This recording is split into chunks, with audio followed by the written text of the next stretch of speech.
हरे कृष्णा। तो आज बहुत समय के बाद प्रशांत मुकुंद प्रभु जी से मिलने का मौका मिला है।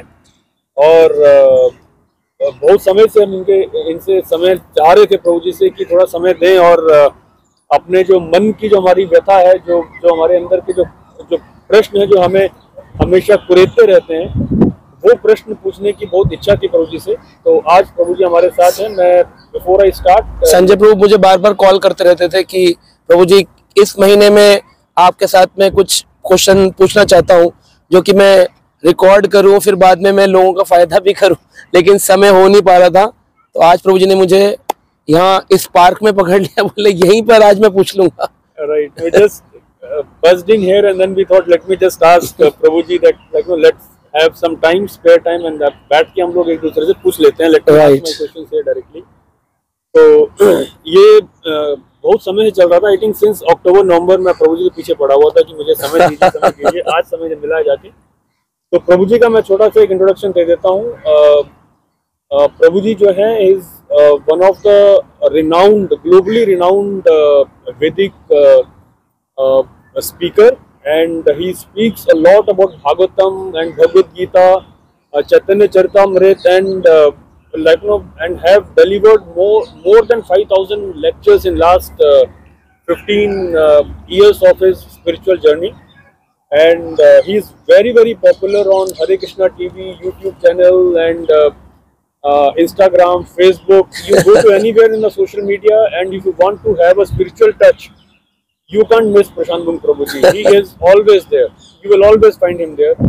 And so these are so Prabhu ji, let's और इनके आपने मेरे बारे में तो बताया, लेकिन अपने बारे में नहीं बताया।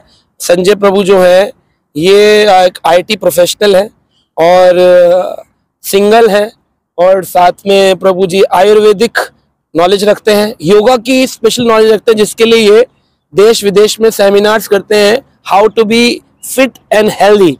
तो प्रभु जी योगा करते करते कब हमारे साथ जुड़कर भक्ति योगा में आ गए ये खुद भी नहीं समझ पाए, और अब जब से भक्ति योगा में आए हैं ये कहते हैं वो वाला योगा जो है वो कंप्लीट हुआ है जब से भक्ति उसके अंदर जुड़ी है। I completely agree with you Prabhu ji, because बिना योगा के, बिना जो हठ योग और ध्यान योग जो है उसको कंप्लीट करता है भक्ति योग। तो प्रभु जी आप पैर वैर ऊपर सिर पे रख लेते हैं ऐसे करके, जैसे उठाकर करते हैं धनुरासन और ये सब सारे आसन कर रहे थे।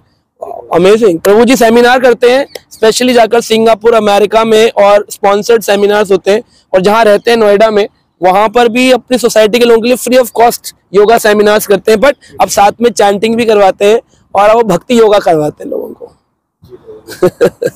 प्रभु जी तो let's move on to our question answer session. हाँ पूछिए। तो ये किससे आज आप किस पर प्रश्न पूछने वाले हैं? Prabhu ji the basic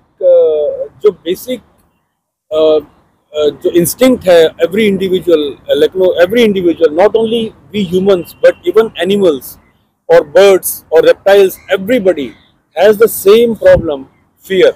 right, fear and anxiety. Fear तो है, हर लिविंग एंटिटी में मिलेगी। शास्त्रों में बोला गया है आहार निद्रा भय मैथुनम चा। आहार यानी खाना खाना, और मैथुन यानी बच्चे पैदा करना, निद्रा यानी सोना, और भय यानी कि अपने आप से हमेशा डरा हुआ रहता है। बच्चा डरा रहता है कि मैं स्कूल में कितने नंबर आएंगे, मम्मी पापा नाराज होंगे, पेरेंट्स नाराज होंगे, बड़ा डरा रहता है कि मेरा प्रोफेशन कैसा होगा। जब जॉब में आते हैं तो फिर डरा हुआ रहता है कि मेरी नौकरी चलेगी कि छूट जाएगी, बॉस को होगा कि नहीं होगा। और जो शादीशुदा नहीं होता है वो सोचता है कि मैं अकेला कैसे आगे फ्यूचर मेंटेन कर पाऊंगा। जो शादीशुदा होता है वो कहता है मैं घर कैसे जाऊंगा। तो हर आदमी भय में रहता है, भयभीत है हर व्यक्ति। चिड़िया भी अगर आप ऐसे करेंगे तो तुरंत उड़ जाती है। क्यों उड़ती है? क्योंकि उसके अंदर भी भय है।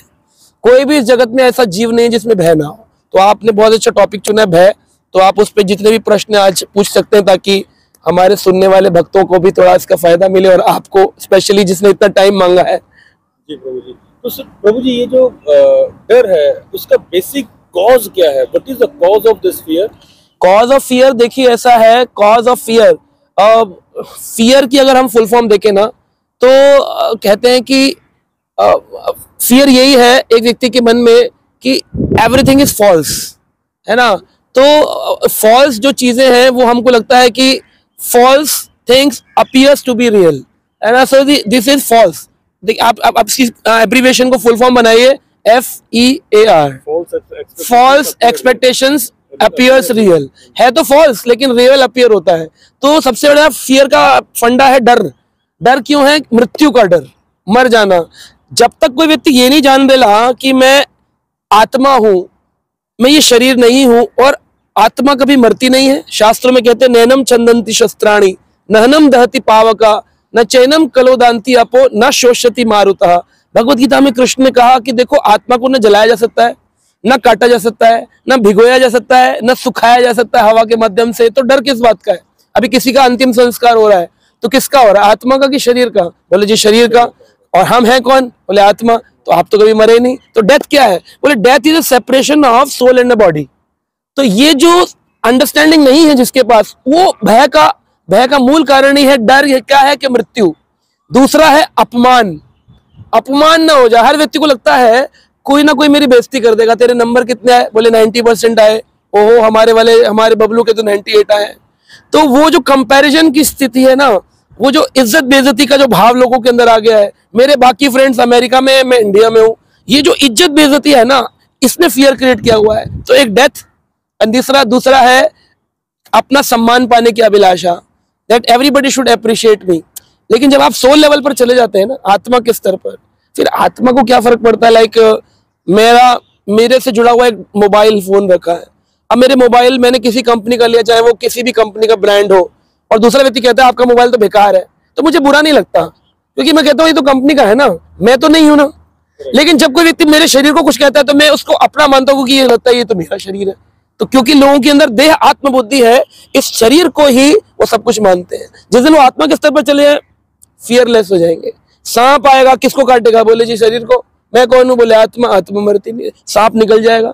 कई साधु हैं आज भी वृंदावन में, सांपों के बीच बैठते हैं, वो कहते हैं सांप हमें कुछ नहीं कहते, हम सांपों को कुछ नहीं कहते, मस्त रहते हैं, क्योंकि वो फियरलेस है, क्योंकि वो जान रहे हैं कि हम आत्मा है। उनकी शरणागति भगवान के प्रति। So these are the causes. First is fear of death and second is fear of respect. बस ये दो कारण से हम सारा समाज हमारा घूम रहा है। And that is where the competition is also, like ना, आज competition की इतना दौड़ है, कट थ्रोट कॉम्पिटिशन। हर चीज में cut throat means it is actually cut throat. People are willing to cut the throat of an individual and they have no regret about it. Exactly.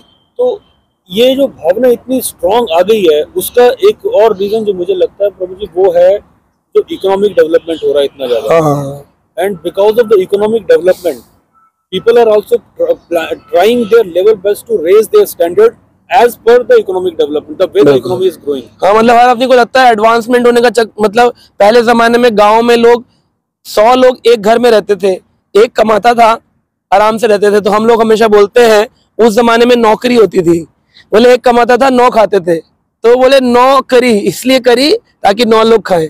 बोले फिर समाज घट गया और लोग सेपरेट हो गए, फैमिलीज में चाचा हो गए, बुआ हो गए, अलग अलग रहने लग गए। तो फिर हो गए, बोले अभी क्या करते? बोले चाकरी, मैं कमाता हूँ, 4 लोग खाते हैं, मेरे माता पिता, मेरे बच्चे और मेरी पत्नी। बोले फिर क्या हो गया? बोले अभी एडवांसमेंट जब हुआ तो बोले अभी हो गया तनख्वाह, यानी मैं अपने तन के लिए कमाता हूँ, अकेला रहता हूँ, सिंगल हूँ, तनख्वाह अपने तन के लिए खाता हूँ। जितना जितना एडवांसमेंट हो रहा है, LCDs पतले होते चले जा रहे हैं, पहले मोटे टीवी होते थे, अब वो पतले होते जा रहे हैं। मोबाइल फोन पहले इतने बड़े बड़े होते थे, वो पतले होते जा रहे हैं। हर चीज के अंदर स्लिम ट्रिम चीज आती जा रही है। तो आदमी आज ऐसा हो गया है कि अब वो अपने तन के लिए भी नहीं खा सकता है, वो बेतन हो गया है, बिना तन, मतलब अपने तन तक का भी कुछ गुजारा नहीं कर पा रहा, वेतन पे रहता है। Yeah, because couple of years back, just 15-20 years back, we used to talk about that the families have become nuclear. Yes. But now the families have become atomic. Husband is staying separately, wife is staying separately, children are staying separately. हाँ, मेरे को कई सारे मिलते हैं ऐसे, बोलते हैं कि हमारे बच्चों का स्कूल का एजुकेशन जो है वो मेरे हस्बैंड देखते हैं। मैं मंदिर ज्यादा जाती हूँ तो मैं मंदिर के सामने रहती हूँ, मेरे हस्बैंड मेरे बच्चों के स्कूल के पास रहते हैं, बट वो वहां पे वो बच्चों के साथ नहीं रहते हैं, बच्चे तो बोर्डिंग में पढ़ते हैं, पर वो कोई केयर हो तो पापा केयर टेकर है। तो पिताजी अलग हैं, बच्चे अलग हैं, माताजी अलग हैं, और तीनों रोज शाम को वीडियो कॉल करते हैं, पर है सेम सिटी के अंदर। जी प्रभु जी, तो this is ये this is also like, no, this is where from nuclear families to from a joint family to an atomic family, that's I don't know where we are going, and maybe I think this is the reason why people have developed more fear and living in anxiety. Am I right? Means that क्योंकि पहले जो साथ होता था ना, एकता, वो व्यक्ति को लगता था कि अगर चलो मेरी नौकरी छूट गई तो मेरा भाई, मेरा बड़ा भाई, मेरा छोटा भाई कोई ना कोई तो कमा रहा है, और सबके बच्चे हमारे बच्चे, वी वर द नेचर ना, कि हम we are living together. But आय के कारण क्या हुआ, एंजॉयमेंट तो है, रिलैक्सेशन तो है, लेकिन साथ में डर ये है कि अगर नौकरी छूट गई तो घर का गुजारा चलेगा कैसे।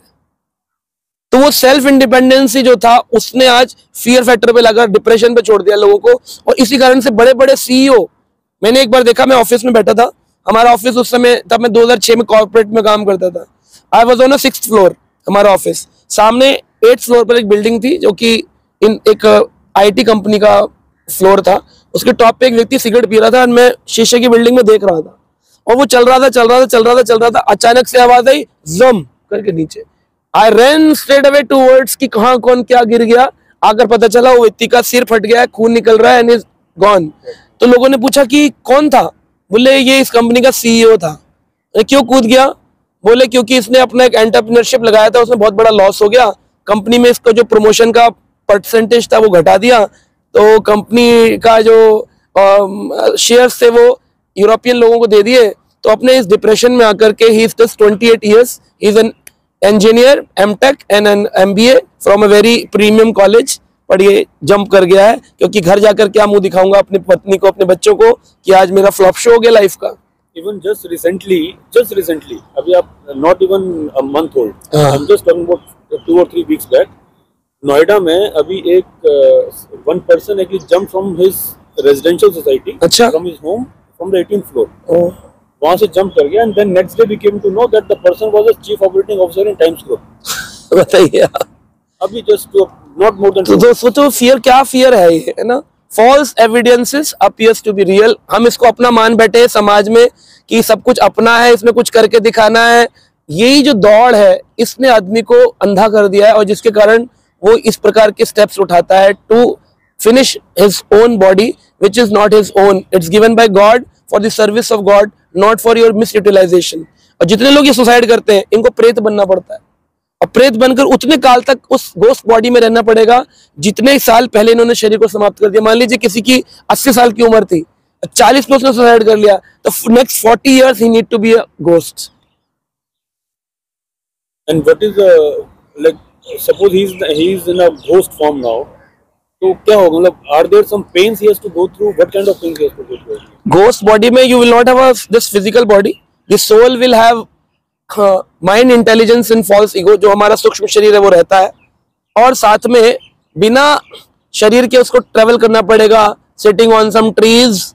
और आत्मा का साइज तो आप जानते हैं, श्वेताश्वर उपनिषद में कहा है, बाल अग्र शत भागस्य सा शतदा कल्पितस्य च, यानी बाल के अग्रभाग का 10,000वां हिस्सा, इतनी सूक्ष्म आत्मा, और वो पेड़ पर ट्रेवल करती है। खाती क्या है, तो मैं एक वीडियो देख रहा था, उसमें एक व्यक्ति रीइंकार्नेशन हुआ है, तो वो लड़का बोलता है कि जो हम प्रेत आत्मा है, गरुड़ पुराण में तो लिखा ही है, लेकिन फिर भी एक लोगों के रियलाइजेशंस होते हैं, तो उसमें उसने रियलाइजेशन शेयर किया कि जब मैं गोस्ट था तो मैंने बच्चों के डाइपर्स और फीमेल जो नैपकिन्स हैं, ऐसे जो ब्लड होता है उनके स्पिट आउट जो थूक है उसको खा करके हम प्रेत आत्मा रहती है, क्योंकि हम भोजन खा नहीं सकते हैं, उस गोस्टली बॉडी में यही फूड होता है उसका।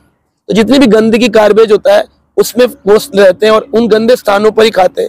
इसलिए घरों के अंदर भी गोस्ट होते हैं, टॉयलेट्स में ज्यादा रहते हैं। टॉयलेट रूम में जहाँ स्मेली होगा वहीं गोस्ट हमेशा अपना रहते हैं, वहाँ गंदगी जहाँ होगी। आपने कहा चमगादड़ गंदे जगहों पे रहते हैं, वहाँ टंगे रहते हैं किलों के अंदर, जहाँ गंदगी होगी वहाँ चमगादड़, ऐसी गोस्ट भी ऐसे गंदे और डार्क डेंस स्मेली एरियाज में रहते हैं। So if the toilet is not clean, that means the ghost is there. Maybe ghost can maybe there. So प्रभु जी, ये जो मैंने जो जहाँ से स्टार्ट किया था, स्पेसिफिकली ये जो इकोनॉमिक डेवलपमेंट की वजह से क्या हो रहा है, people are becoming more greedy because they also want to improve their standard of life as at par with this economy. और even if the person is earning very good, लेकिन अगर उसको नहीं, अगर वो उस इकोनॉमी, उस इन्फ्लेशन के हिसाब से अगर वो अपना ग्रोथ नहीं कर पा रहा है, then he becomes more like anxiety start हो जाती है, मेरा मेरा इनकम नहीं हो रहा है, मुझे कुछ मिल नहीं रहा है, how to increase my salary, how to increase my income, Right. मैं और कहाँ से करूँ। तो ये जो लगातार जो दिन रात इंसान सोच रहा है, this is also one of the cause of fear, am I right? Because ये डर की वजह से हो रहा है, ये ग्रीड की वजह से हो रहा है, और ये ग्रीड जो है, the economic development is leading people to greed, am I right? And greed is developing more fear. हाँ, बिल्कुल बिल्कुल। तो क्या है, देखिए पहले जमाने में लोग सोने की थाली में खाते थे। अगर आप द्वापर युग की बात करेंगे, सोने की थाली में लोग खाते थे। भगवान कृष्ण ने जब राजसूय यज्ञ किया तो सब लोगों को सोने की थाली में खिलाते थे। यूज एंड थ्रो तब भी चलता था, सोने की थाली में खाओ फेंको, खाओ फेंको। और एक हीप ऑफ गोल्डन प्लेट्स हो गया था, बहुत बड़ा ढेर लग गया था गोल्ड प्लेट्स का। जब खत्म हो गया तो युधिष्ठिर महाराज ने कृष्ण से कहा, कृष्ण अभी और लोग हैं, भोजन के लिए आएगा कहाँ से? तो उन्होंने कहा क्या करें? तो फिर कृष्ण भगवान ने कहा, जो घोड़ों के ऊपर आज लेदर जैकेट पहनाते हैं ना, घोड़े के पीठ जहाँ बैठते हैं, हॉर्स राइडर जहाँ बैठता है, लेदर जैकेट होती है, वो गोल्डन जैकेट्स होती थी। बोले उनको उतार लो, उनको पिघलाएंगे और उनकी थालियां बनाएंगे। यानी कि उस समय मोल्डिंग मशीन्स भी थी जिससे कि आप थाली बना सकते हो। तो ऐसे प्रकरण आते हैं भागवत में, महाभारत में। और उन्होंने गोल्डन प्लेट्स में फिर सबको प्रसाद खिलाया, और जब सारा प्रसाद खत्म हो गया तो हीप ऑफ गोल्डन प्लेट्स पड़ा हुआ था। धीरे धीरे युग बदला, कलयुग आया, तो कलयुग के प्रारंभ में लोग चांदी के बर्तनों में खाते थे। आज भी आप सिंधिया हाउस जाएंगे तो आप ग्वालियर जाकर देखें, ग्वालियर में सिंधिया हाउस में चांदी की ट्रेन, चांदी के बर्तन, चांदी की कटलरी मिलेगी, सारा भोजन चांदी में होता था। और हमने भी अपने घरों में चांदी के बर्तन में फोटोग्राफ देखे होंगे, खाते थे लोग। धीरे धीरे समय गुजरा तो लोग पीतल को इस्तेमाल करने लगे, ब्रास यूज होता था, बड़ी थाल होती थी, कलश होते थे, कलश पॉट्स, वो सब मेटल। गांव आप चले जाएं किसी रिमोट प्लेसेस में, जो शादी या फंक्शन वगैरह होते हैं, उसमें जो खाना बनाया जाता है वो पीतल में होता था। तो वो गांव में अभी भी थोड़ा कल्चर है। फिर पीतल से इस पे आ गए थे, आपके कांसे में, बेल मेटल में आए, फिर उसके बाद कॉपर में आए, फिर कॉपर के बाद एल्यूमिनियम आया, फिर स्टील आया। अभी स्टील भी चला गया। अभी किस में खाना खाते हैं? आपने देखा होगा पेपर प्लेट्स में खाते हैं। पेपर प्लेट्स में खाया जा रहा है ज्यादातर खाना, और उससे व्यक्ति कह रहा है एडवांसमेंट। सोने की थाली से तुम पेपर प्लेट में तो आ गए, तुम कह रहे हो हम एडवांस कर रहे हैं। किस बात में एडवांसमेंट है? एडवांसमेंट हो रहा है दुखों में, एडवांसमेंट हो रहा है सुसाइडों में, एडवांसमेंट हो रहा है डाइवोर्सेस में, एडवांसमेंट हो रहा है हॉस्पिटल्स में, तो एडवांसमेंट हो रहा है रेप में, एडवांसमेंट हो रहा है मर्डर में, एडवांसमेंट हो रहा है साइबर क्राइम में। इसे आप एडवांसमेंट कहते हैं। ये क्यों है? क्योंकि भगवान के विहीन सोसाइटी है। आज लोग भगवान की बात नहीं करना चाहते, फियर होपफुल इतने हो चुके हैं। अरे भगवान का नाम है अभय चरण, उनके चरण पकड़ते ही व्यक्ति अभय हो जाता है, भय चला जाता है। भय, दुख, शोक, अपहा, भागवत कहती है जैसे कोई व्यक्ति भगवान के शरण में जाएगा, भय, शोक, दुख, अपहा, ये सारे चले जाते हैं। भय, शोक और दुख, ये सब गायब हो जाएंगे लाइफ से। सो आज प्रॉब्लम है, कंपटीशन तो है ही है, कंपटीशन तो बढ़ेगा, ठीक है, समाज का कलयुग का लक्षण है, बढ़ेगा। बट गॉडलेस सोसाइटी होने के कारण, भगवान के विहीन होने के कारण आज सोसाइटी कट थ्रोट कंपटीशन से डिप्रेशन, डाइवोर्सेस, सुसाइड्स की ओर जा रही है। जिसको अगर आपने डाइवर्ट करना है through this podcast, we should request, I request you and your community कि सब लोग भगवान के नाम का जप करें। शिला प्रभुपाद हमारे इस्कॉन के फाउंडर आचार्य चाहते थे कि इवन मिनिस्ट्री में भी लोग चैंटिंग करें, तो हमारे समाज में जो करप्शन है, जो कल्प्रिट्स हैं, they will change, their heart will change. You can't change the external environment, but you can change the internal environment.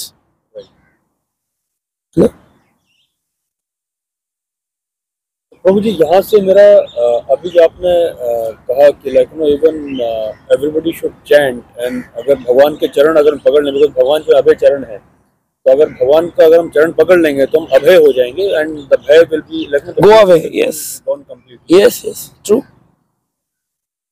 लेकिन आज की जो सोसाइटी है, आज के जो मतलब इस सोसाइटी में the moment you talk about God, you are treated as if you are an outcast. मतलब how to get them, like no वो किस तरह से, let me keep this as a concluding question as to how we can spread this message of like no to a godless society, to become a God conscious society. So ये transformation हम किस तरह से कर सकते हैं, और इसके लिए क्या स्टेप्स हमको लेने चाहिए ताकि लोग जो हैं गॉडलेस से गॉड कॉन्शियस हो और फियरलेस हो जाएं? देखो, हमारी सोसाइटी में भगवान को पाने के 4 स्टेप्स हैं। शास्त्रों में बताया गया, जब समुद्र के सामने भगवान श्री राम पहुंच गए थे और समुद्र को पार करके लंका जाना था, तो भगवान राम ने समुद्र से कहा, हे समुद्र देव मुझे रास्ता दो। बट समुद्र देव ने रास्ता दिया तो लक्ष्मण जी ने राम जी से कहा कि प्रभु आप क्रोधित क्यों नहीं होते, एक बाण उठाकर मारिए, आप तो छाती चीर सकते हैं, एक तीर मारिए और पूरा रास्ता बना दीजिए हमारी सेना को निकलने के लिए। भगवान राम ने कहा नहीं नहीं नहीं, मैं क्रोधित नहीं हो सकता हूँ कि मेरा भी एक नेचर है, रमेति रामति, राम यानी आनंद देने वाले, प्रभु कैसे क्रोध कर सकते हैं। इसलिए हम देखा टीवी सीरियल में भी जो राम कैरेक्टर करते हैं वो हमेशा स्माइलिंग फेस में रहते हैं, राम कभी दुख में नहीं रहते, हमेशा सुख में रहते हैं, कहे कितने ही प्रकार की परिस्थितियां हैं। तो राम जी ने मना किया तो लक्ष्मण जी कहते हैं कि अरे प्रभु भय बिन होए ना प्रीति, बिना भय के प्रीति हो नहीं सकती है, तो भय तो क्रिएट करना पड़ेगा। तो एक प्रकार से भय जो अपने आप से है, जो परिस्थितियों से, अगर वो भय भगवान से हो जाए, इसलिए लोग बोलते हैं ना कई बार लोग, जी मैं किसी से नहीं डरता हूं, भगवान से तो डरता हूं, वो अच्छा है, लेवल 1 के लिए वो अच्छा है, लेकिन टॉप लेवल वो नहीं है। तो भय बिन होए ना प्रीति, भय से प्रीति तक का सफर है। तो सबसे पहला स्टेज है भय। इसलिए हमारे पुराणों में कर्म कांड एक सेक्शन आता है, जिस कर्म कांड में लोगों को डराया गया कि शनिवार को अगर तुमने लोहा खरीदा, शनिदेव का प्रकोप तुम्हारे सिर पर बैठ जाएगा, तुम्हारा विनाश कर देगा। ये देखो कथाएं बनाएगी उससे रिलेटेड, क्योंकि लोगों को डराएंगे नहीं तो लोग मंदिर कैसे आएंगे। फिर एक फिल्म आई थी पीके, उसमें एक डायलॉग था, जो डर गया वो मंदिर गया। तो लोगों ने, डिवोटीज ने उसके ऊपर काफी सारा क्वेश्चंस उठाए, बट फैक्ट है कि डर के लोग मंदिर जाते हैं। फैक्ट ये है, जो डर गया सो मंदिर गया। अगर मेरी मंगल की दशा भारी है, अगर मेरी नौकरी छूटने वाली है, मेरी बीवी भागने वाली है, मेरे बच्चे जो है ना सुन नहीं रहे, तब व्यक्ति कहते पंडित जी, गुरु जी, महाराज जी कुछ करवाइए। तो कहते हैं अच्छा गाय को चारा खिला दो, हरी घास खिला दो, मंगलवार को तुम ये कर दो। इस तरह से क्या भयभीत हुआ व्यक्ति जो एक भी बार मंदिर नहीं आता था, हफ्ते में एक दिन मंगलवार को तो आने लगा, शुक्रवार को तो आने लगा, बुधवार को तो घास खिलाने लगा, शनिवार को तेल चढ़ाने आने लगा। तो this is a step towards love. तो पहला स्टेप है भय। आज रोड पर रेड लाइट है, सिटीजन ऑफ इंडिया सिखाया जाता है स्कूल्स में, green light says go go go, red light says stop stop stop, है ना। सो रेड लाइट का ज्ञान होने के बाद में भी मैंने इतने सारे लोगों के साथ गाड़ी में बैठा हूं, हमेशा अगर वहां पर कैमरा ना हो, पुलिस ना हो, तो it takes a second to cross red light. कहते क्या है, कोई देख थोड़ी रहा है, कोई देख थोड़ी रहा है। तो इसका मतलब हर व्यक्ति देखने के ऊपर बिलीव करता है। तो अगर हम लोगों को ये शिक्षा दे कि शास्त्र में, भागवत में 13 साक्षी बताए गए हैं जो हर पल आपको देख रहे हैं। जैसे अभी हम इस गार्डन में हैं तो यहाँ पे हवाएं हमें देख रही हैं, ये सूर्य देव हमको देख रहे हैं, अभी सूरज अस्त होगा तब चंद्रमा हमें देख रहा है, ये पक्षी हमें देख रहे हैं, भगवान की वायु हमें देख रही है, ये पृथ्वी देवी हमें देख रही है। इस तरह से लोगों को टीचिंग्स दी जाए कि हर पल 13 साक्षी भागवत में बताए हैं वो आपको देख रहे हैं। जब आपको ये डर लगेगा कि सीसीटीवी कैमरा लगा हुआ है भगवान का, तो व्यक्ति उस कार्य को करने से बच सकता है। And then after the fear a step comes, जहां पर फियर के ऊपर है, भय के ऊपर व्यक्ति डिजायर्स के लिए मंदिर जाता है, इच्छा पूर्ति के लिए। तो भय के ऊपर का लेवल है डिजायर। तो लोगों की डिजायर, तो इसलिए फिर एस्ट्रोलॉजर्स, तो भय के लेवल पर टुटका टोना चलता है, डिजायर्स के लेवल पर एस्ट्रोलॉजर्स आते हैं। वो कहते हैं अच्छा अच्छी लड़की की कामना करते हो तो लो आप इस पाठ का, इस मंत्र का पाठ कर लो। धन की कामना करते हो, श्री यंत्र को रख लो, और श्री यंत्र को रख करके ओम श्री श्री लक्ष्मी नमः करेंगे तो आपको देखिए लक्ष्मी की प्राप्ति हो जाएगी। तो इस प्रकार से डिजायर्स के लोग डिजायर्स के लेवल पर आ गए। एंड देन कम्स ड्यूटी, जो ड्यूटी बाउंड होकर के लोग मंदिर आते हैं कि भाई देखो हम भारतीय हैं, हमारा संस्कार कहता है ये मंदिर जाना चाहिए हफ्ते में एक बार, मुस्लिम मॉस्क जाता है फ्राइडे को, क्रिश्चियन चर्च जाता है संडे को, गुरुद्वारे वाले लोग गुरुद्वारे जाते हैं हफ्ते में एक दिन, तो हमको भी मंदिर जाना चाहिए। ड्यूटी बाउंड होकर के सनातनी थॉट में वो मंदिर जाता है। पर उसके ऊपर सनातन धर्म की शिक्षा है प्रेम, भय बिन होए ना प्रीति, प्रीति तक जाना है, लव ऑफ गॉड हेड। वो कैसे प्राप्त होगा? जब कभी इन सनातन संस्कारों को होता हुआ व्यक्ति कुछ अज्ञात सुकृतियां अर्जित कर लेता है। सो बाय दी सुकृति यानी कर्म जो अच्छे किए हो, उन सुकृति के माध्यम से उसको कोई डिवोटी मिलता है, और डिवोटी रिक्वेस्ट करता है, प्रभु ji please come to temple and chant Hare Krishna mantra, read Bhagavad Gita, hear Bhagavatam. जब व्यक्ति इस प्रोसेस को करता है तो श्रवण, जैसे श्रवण करेगा भागवतम का, तो दुख शोक मोह अपहा, उसके अटैचमेंट्स, उसके दुख, उसके शोक, उसके भय सब नष्ट हो जाते हैं, and reaching to the level of loving God, loving Krishna. This is the topmost level. पर इसका प्रारंभ भय से होता है। तो जो संसार में भय है, लोगों को उनको बोलना चाहिए भाई इतने भयभीत हो तो कुछ क्रिया करो। तो हमारे पुराणों में कर्मकांड सेक्शन आया, देन फिर सेक्शन आया कर्मकांड के बाद दैट इज डिजायर्स, उस सेक्शन को कहते हैं ज्ञान कांड। उसके ऊपर आया duty which is called as उपासना कांड, and then comes this are bhakti, bhakti which is the love of God. So bhakti is the topmost platform. अगर कोई व्यक्ति आज के दिन जप करना प्रारंभ कर दे हरे कृष्ण महामंत्र का, विच इज नॉट एन हिंदू मंत्र, ये जीव आत्मा का मंत्र है, तो वो अपनी सभी भय से मुक्त हो सकता है आसानी से। एक बार हमारे एक मित्र बता रहे थे, उनके पिताजी कोल्ड स्टोरेज में काम करते थे, और कोल्ड स्टोरेज में काम करते हुए बताते हैं कि -डिग्री टेम्परेचर होता है, बहुत हैवी माइनस, और उनको पता था कि अगर कोल्ड स्टोरेज में कोई बंद हो जाए तो वो व्यक्ति की प्राण निकल जाएंगे, कोई आवाज सुनाई नहीं देगी। तो उनके पिताजी गलती से कोल्ड स्टोरेज में बंद हो गए, और कोल्ड स्टोरेज के अंदर बंद होते होते हुआ क्या, थोड़े टाइम बाद कि जब उनकी डेड बॉडी निकाली गई तो चेकिंग करी कि पोस्टमार्टम ने बताया कि ही वॉज नॉट एक्चुअली, तो पोस्टमार्टम ने बताया he was not actually die because of the cold storage, he was die because of fear. क्योंकि जैसे उन्होंने कोल्ड स्टोरेज बंद हुआ था तो बाहर लोग ढूंढ रहे थे, तो लोगों ने सर्किट कट आउट कर दिया था, तो with in 15 to 20 seconds electricity gone. और कोल्ड स्टोरेज तो गर्म हो जाता है अगर बंद है तो तुरंत ही, तो वो मर कैसे गए?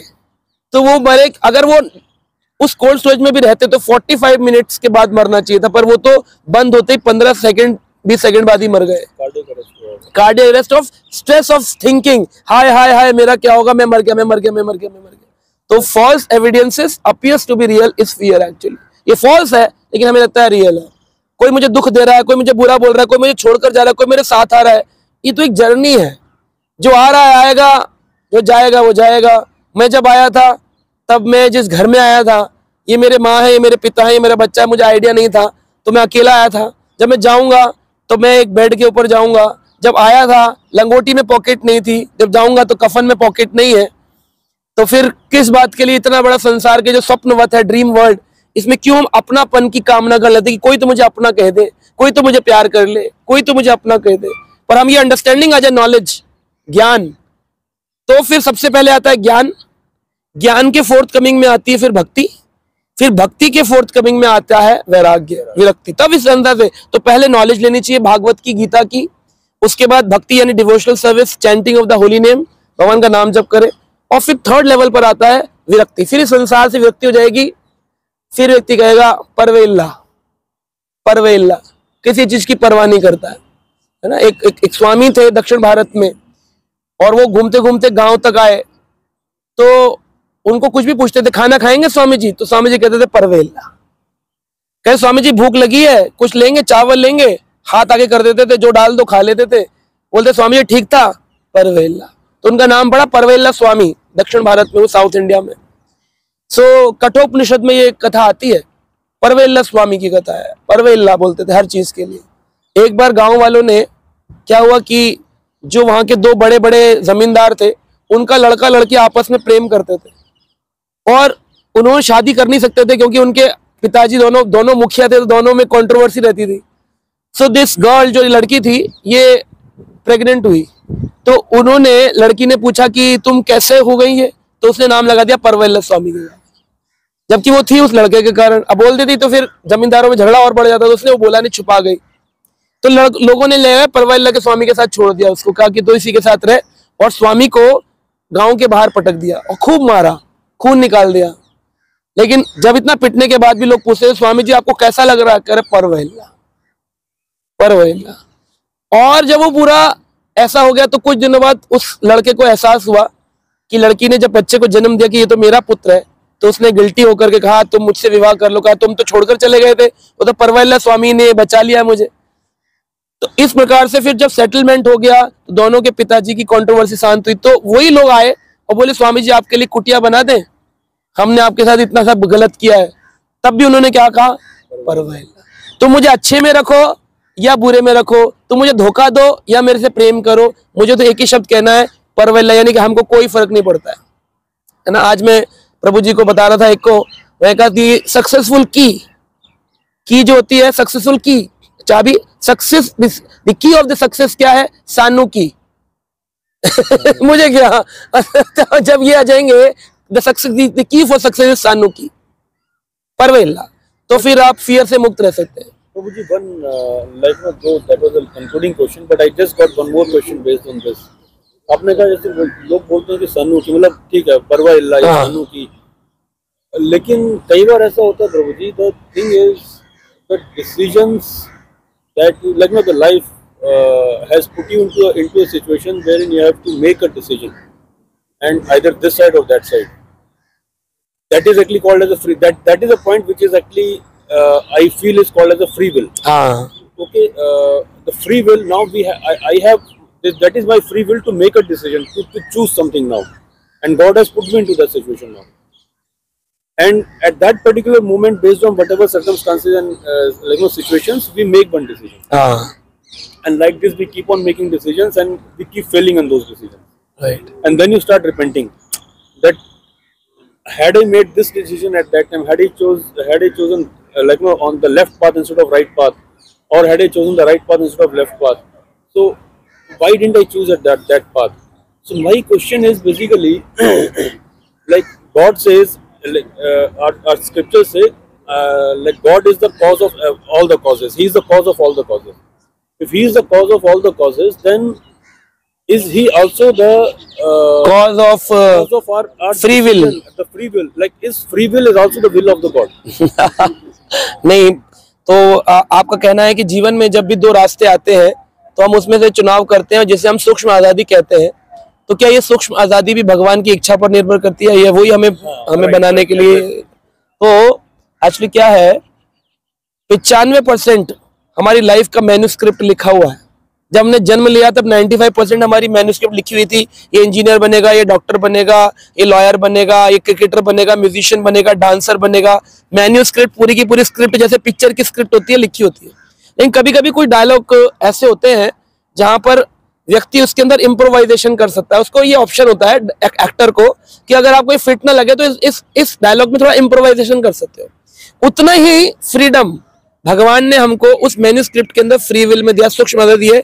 We can improvise and choose the decisions.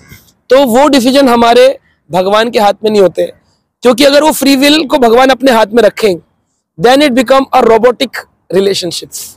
Like I want you to chant Hare Krishna, so I will put a gun on your head and I will say chant Hare Krishna, so that become a robotic. I am giving you an option. You want to chant? जियोगे या मरोगे? पर मैंने option छोड़ा कहाँ है? जो कि तुम बोलते हो मैं जीऊंगा, तो फिर मैं गोली चलाने वाला हूं तो वैसे ही मरे हो, और वैसे मरे हुए बोले तो वैसे ही मरे हुए हो। तो दोनों ऑप्शन में मैंने तो आपको बांध दिया है ना। तो वो इसलिए भगवान का क्या है, भगवान कहते हैं सुहृदम सर्वभूतानाम, सभी जीवों का मैं मित्र हूं। और जो मित्र है वो फोर्स नहीं करता, इसलिए भगवान ने थोड़ी आजादी रखी हुई है सूक्ष्म कि okay you try and live what you want. Example, पिताजी ने बच्चे को पाल पोस कर बड़ा किया, आईटी इंजीनियर बनाया। अब उसके पास ऑप्शन है, वो अमेरिका जाके सेटल होना चाहता है या पिताजी की लोकल दिल्ली की शॉप में कंटिन्यू करना चाहता है। बच्चा कहता है पिताजी I want to make my own career. तो उसकी जो ये फ्री विल है उसमें पिताजी इंटरफेयर नहीं कर सकते।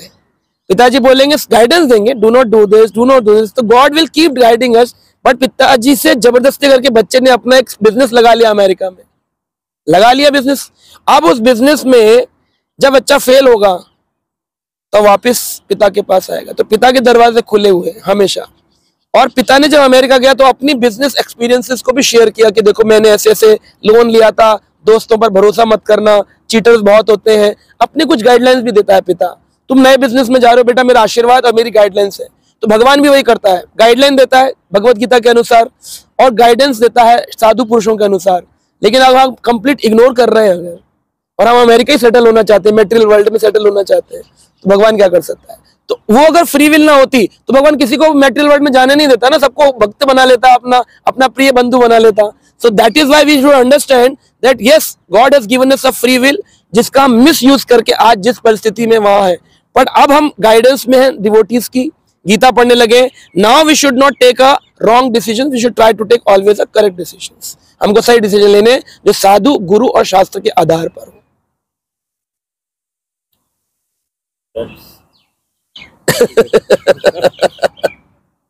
Again here, ठीक है, I understood this thing. क्या है ना, परिस्थिति आप नहीं बदल सकते हो, परिस्थिति पूर्व जन्म के कर्मों से आएंगी, पर आप भजन से अपनी मनोस्थिति बदल सकते हो। How to react in the situation. आज मुझे पैर में चोट लगनी है, ये निश्चित है, ये 95% मैन्युस्क्रिप्ट है, 5% फ्री विल है। हाउ आई विल रिएक्ट जब चोट लगेगी, चोट लग के मैं रहूंगा हाय हाय हाय हाय पैर टूट गया, या फिर अच्छा क्या प्रभु अब 10 दिन ऑफिस से छुट्टी मिलेगी, बॉस को फोटो भेज दूंगा, अब मैं बैठ के आराम से कथा सुन सकता हूँ, पढ़ सकता हूँ। How I react in the situations, that is the free will given by God. Thank you so much Prabhu ji, Thank you. this wonderful wisdom and मैं उम्मीद करता हूँ मेरे तो बहुत सारे जो क्वेश्चंस थे वो आंसर हो गए आज, और उसके साथ साथ ही जितने भी देखने वाले हैं उनका भी बहुत सारे क्वेश्चंस आंसर हो चुके होंगे।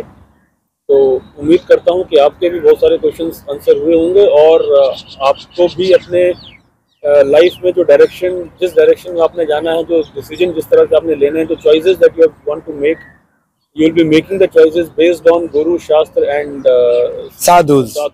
Yes. ये इस ट्रायंगल में रह के अगर आप डिसीजन लेंगे तो you will be in the right direction of life.